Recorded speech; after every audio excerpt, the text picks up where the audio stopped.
I built a $20 million business for my family, and my father still called me a lowlife. I built $20 million business, supported my family.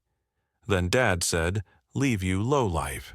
So I moved to... The room was buzzing with laughter, the kind of fake joy people put on when there's a photographer nearby. Crystal glasses clinked. Waiters moved like shadows, refilling wine no one actually wanted. It was supposed to be a celebration.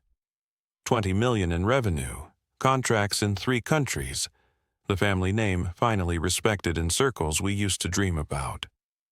And then I heard it. "Leave, you lowlife." My father's voice cut through the air like a blade. It wasn't loud. It didn't have to be. Every person in that room, cousins, uncles, business partners, heard him.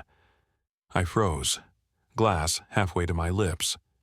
For a second, I thought maybe I'd imagined it. But then I saw his eyes, cold, dismissive, and the smirk tugging at my brother's mouth. My sister looked away. My mother's hand twitched toward me, then stopped halfway. I'd given them everything. Paid off their debts when the bank came knocking. Bought my parents their dream house. Put my siblings through college. Brought the family name from whispered pity to public admiration. And yet, standing there, in a room filled with people who only knew my family because of me, I was nothing more than a stain my father wanted gone. He didn't stop there. "You think this is all you? You think you made us?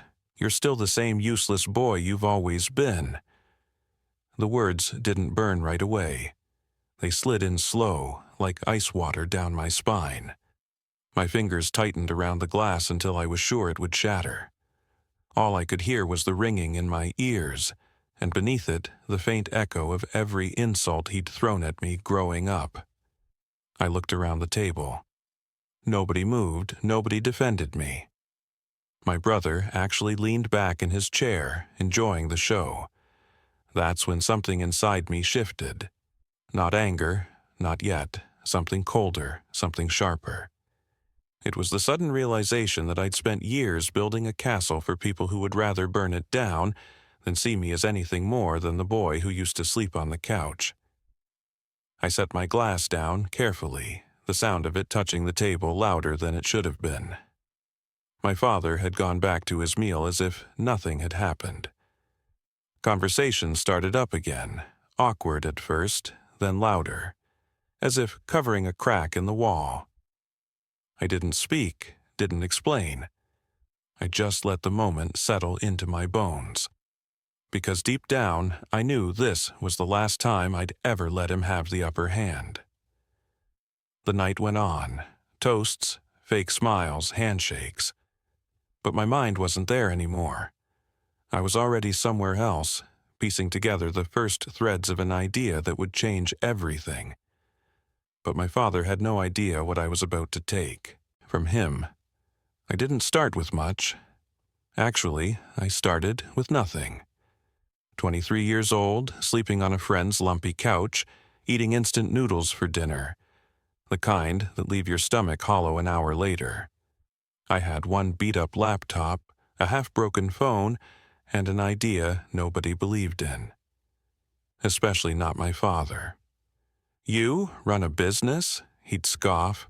"You couldn't run a lemonade stand without spilling half of it." At first, I laughed it off. I told myself I'd prove him wrong, that one day he'd brag about me. But when you hear the same thing over and over, it doesn't matter how thick your skin is, some of it gets in. The early years were brutal. I worked 16-hour days, slept in the office, missed birthdays, weddings, holidays.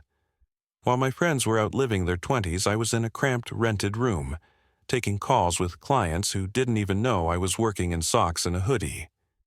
The first year, I made just enough to keep the lights on. The second year, I almost quit. But by the third, contracts started coming in, slowly at first, then all at once. One deal turned into 5 turned into 20. Suddenly, I had employees, an office, real revenue. And the moment money started coming in, my family's tone changed, but not in the way I expected. They didn't congratulate me. They asked for things. Dad needed his mortgage paid off. My brother had just a small loan he needed covered. My sister wanted help with tuition. My mother needed her car replaced. And I gave it all, every time, without hesitation.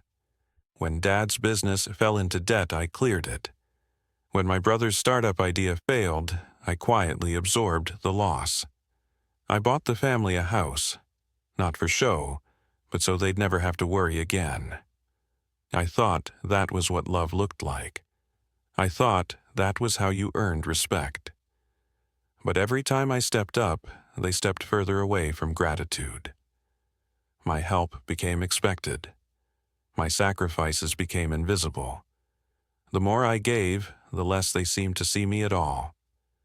Dad would still make little comments in front of people. Well, you know, without my guidance, he'd still be flipping burgers, as if I hadn't bled for every deal I'd closed. It was constant, like being chipped away at one insult at a time. I told myself it didn't matter, that what I was building for the family was bigger than my ego, but sitting in that dining room the night he called me a lowlife, I realized something. This wasn't just disapproval, this was contempt, and contempt doesn't come out of nowhere. The next morning, still replaying his words, I started noticing things. Comments from relatives, whispers I'd overheard but never thought about. And slowly, a sick feeling began to grow in my gut. Because I was starting to understand that my father's humiliation of me that night wasn't an accident.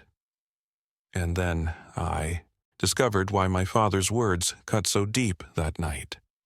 The truth didn't come to me in one dramatic moment.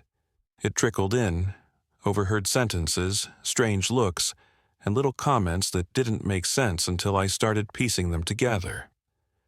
At a networking event 2 days after the dinner, an old client pulled me aside.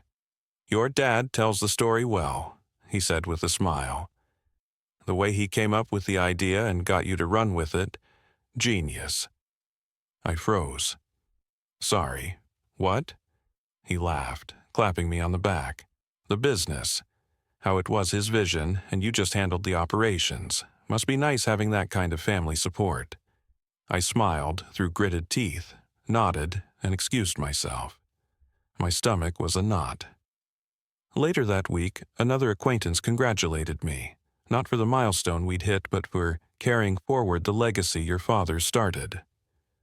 It wasn't a one-off. It wasn't a misunderstanding. My father had been rewriting history. In his version, he was the mastermind, the founder, the architect. I was just the kid in the office pushing papers while he built the empire. I might have been able to stomach that. After all, ego was his currency. But then I learned about my brother. An employee I'd trusted for years asked if we could talk privately. He looked nervous, kept glancing at the door. "I don't know if I should be saying this," he began, "but your brother's been meeting with suppliers, without you. Says there's going to be some restructuring." The word hit me like a fist. Restructuring meant only one thing. They were planning to cut me out. Over the next week, I dug deeper, quietly, carefully. I didn't confront anyone, I just watched. Emails forwarded to the wrong person, files mysteriously copied, contracts being reviewed by people who had no business touching them. And then I found it, a draft proposal, addressed to my father, outlining a transition plan where my brother would take over as CEO while I stepped down to a consulting role. In other words, out. The betrayal wasn't sloppy, it was calculated. They'd been working on this for months, maybe years. My father would get to bask in the glory of his business while my brother ran it into the ground. And me? I'd be erased from the story entirely. I sat alone in my office that night, the city lights flickering in the glass behind me. I thought about storming into my father's house, throwing the papers in his face, demanding to know why. I thought about calling my brother and ripping him apart over the phone, but I didn't because rage is loud. And I realized I didn't want to be loud. I wanted to be precise. I wanted to be quiet, and I wanted them to feel it. If they wanted me gone so badly, fine, I'd go. But I wasn't leaving them the business they thought they were taking. That's when I began my quiet exit, and my plan to make them feel it. The first step was invisible. I opened a new holding company in a different state, under a name no one in my family would recognize. I used an attorney who owed me a favor, someone who knew how to keep paperwork buried so deep it would take a court order to find it. From there, I began moving the real assets, the patents, the client contracts, the proprietary software, piece by piece, into that holding company. On paper, nothing looked different. In reality, the heart of the business was no longer theirs to touch. I started pulling my personal funds out next. Not in huge, obvious transfers, but in small, calculated withdrawals. I liquidated my shares in certain joint investments we'd made, converting them into cash and placing them somewhere they could never freeze or claim. Then came the contracts. Some of our biggest deals, the ones that kept our revenue steady, were technically tied to me, not the company name. I renegotiated them so that when the current term ended, the contracts would automatically roll over to my new entity. My father and brother never noticed. They were too busy imagining their victory party. I even fed the illusion. I started showing up at the office less. I acted distracted in meetings, let my brother take the lead in conversations with partners. When my father suggested I let the next generation steer the ship, I nodded like it was the most reasonable idea I'd ever heard. They thought I was checking out. They thought they were winning. Meanwhile, I was handpicking my best employees, the ones loyal enough to follow me anywhere, and offering them quiet contracts with my new company. Most of them didn't even hand in formal resignations. They simply shifted over once the time was right. The real beauty was in the legal work. When my brother finally pushed for the official transfer of leadership, I agreed, even signed the documents with a smile. Those papers gave him the title of CEO, gave my father controlling interest, but only over what was left. An empty shell, a name without its engine, a castle without a foundation. The day they took over, I walked them through the office, congratulated them in front of the staff, and handed over a leather-bound folder. Inside were glossy summaries of their assets, carefully worded to look impressive while hiding the truth. Half the suppliers were already under my new contracts. The software license was set to expire in weeks, and every major client had quietly committed to moving with me. They didn't even realize they were inheriting a sinking ship. I kept my composure, smiled for the photos, shook hands. But inside, I felt a steady, simmering satisfaction. Not from hurting them, but from finally taking back what was mine. And when I finally left, I didn't go quietly. The day I left, I didn't just walk out of the building. I walked out of the version of myself that kept bleeding for people who would never say thank you. I moved to a new city. No grand announcement, no social media post. Just a different skyline outside my window and an office that was mine in every way. The new business was leaner, sharper. No bloated payroll to keep relatives employed. No side projects to please my father. Just the best clients, the most loyal employees, and a clear purpose. Build something that couldn't be stolen from me. 3 months later, the first cracks in the old company began to show. Missed deadlines, late shipments, angry clients. I didn't have to lift a finger. Their incompetence did the work for me. By the 6th month, major contracts had been lost. The name I'd spent a decade building now sat in headlines next to words like struggling and decline. My father and brother tried damage control, but the damage wasn't something you could patch. They didn't have the relationships, the trust, or the respect to hold it together. The calls started then. First, from my brother. Frantic, defensive, begging for advice he didn't deserve. Then, from my mother, her voice soft but edged with guilt. And then, one morning, my father showed up at my new office. He looked smaller somehow. The man who once filled a room with his presence now stood in the doorway like he wasn't sure he belonged there. His hair was thinner, his posture slouched. The fire in his eyes had burned down to ash. "I didn't come to fight," he said quietly. I leaned back in my chair, waiting. They can't keep it running," he admitted. "We're going under." For a long time, I just watched him. The same man who had called me a lowlife in front of everyone was now standing in my space, asking for something he couldn't even bring himself to name. I could have asked why. I could have demanded an apology. But instead, I just nodded once and said, "I hope you figure it out."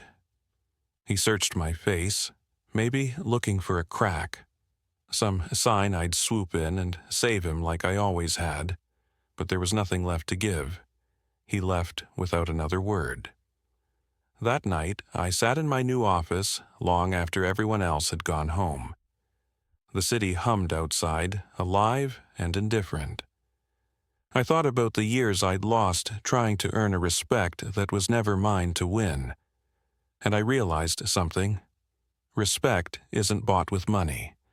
It isn't earned with sacrifice. It's reclaimed the moment you stop giving it to those who never deserved it. They wanted me gone. Now, they can live with what's left,